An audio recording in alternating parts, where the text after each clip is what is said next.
നമസ്തേ ഗുരുജി, നമസ്തേ ഗുരുമാ. എൻ്റെ പേര് അനന്തനാരായണി. രണ്ടാം ഘട്ട മെഡിറ്റേഷനിൽ നല്ല അനുഭവങ്ങളാണ് എനിക്ക് ലഭിച്ചത്. സൺ മെഡിറ്റേഷനിൽ അയ്യപ്പസ്വാമിയെ കണ്ടു.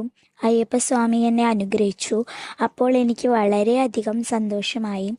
മൂൺ മെഡിറ്റേഷനിൽ കയ്യിനും കാലിനും ചെവിക്കും നല്ല ട്രീറ്റ്മെൻറ്റ് കിട്ടി.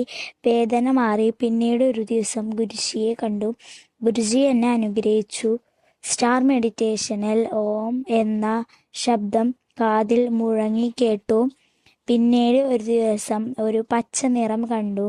അതിനുശേഷം മയിലിൻ്റെ മുകളിൽ ഇരിക്കുന്ന മുരുകനെ കണ്ടു. മുരുകൻ എന്നെ അനുഗ്രഹിച്ചു. ഞാൻ ആ മയിലിനെ തൊട്ടു. മയിലിൻ്റെ പീലി നിലത്ത് വീണു.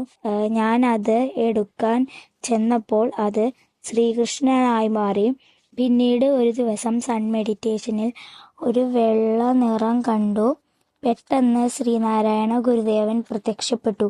ഗുരുദേവൻ എന്നോട് നല്ല കാര്യങ്ങൾ ചെയ്ത് പഠിക്കണമെന്ന് പറഞ്ഞു. സൺ മെഡിറ്റേഷനിൽ ജഗന്നാഥ ഭഗവാനെ കണ്ടു. ജഗന്നാഥൻ എന്നെ അനുഗ്രഹിച്ചു. ഞാൻ ഉറക്കെ വിളിച്ചു ജയ് ജഗന്നാഥ എന്ന്.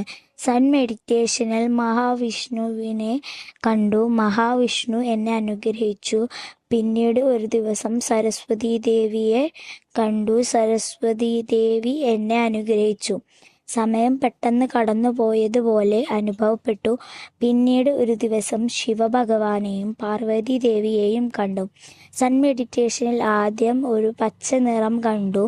പിന്നെ പെട്ടെന്ന് ബ്രഹ്മാവ് പ്രത്യക്ഷപ്പെട്ടു. ബ്രഹ്മാവ് എന്നെ അനുഗ്രഹിച്ചു. ബ്രഹ്മാവ് എനിക്കൊരു താമര തന്നു. സൺ മെഡിറ്റേഷനിൽ ഒരു മാൻകുട്ടി കണ്ടു. മാൻകുട്ടിയുടെ തലയിൽ തൊട്ടു. അപ്പോൾ അത് പെട്ടെന്ന് ഓടിപ്പോയി. പിന്നീടൊരു ദിവസം ആനയെ കണ്ടു. ഒരു മരം അതിമനോഹരമായിരുന്നു. ആ മരത്തിൽ ഇലകൾക്കു പകരം പൂക്കളായിരുന്നു. അത് കണ്ട് കൊണ്ടിരിക്കാൻ നല്ല ഭംഗിയായിരുന്നു. ഇത്രയും നല്ല അനുഭവങ്ങൾ തന്ന ഗുരുവിനോടും പ്രപഞ്ചത്തോടും എത്ര നന്ദി പറഞ്ഞാലും മതിയാകില്ല.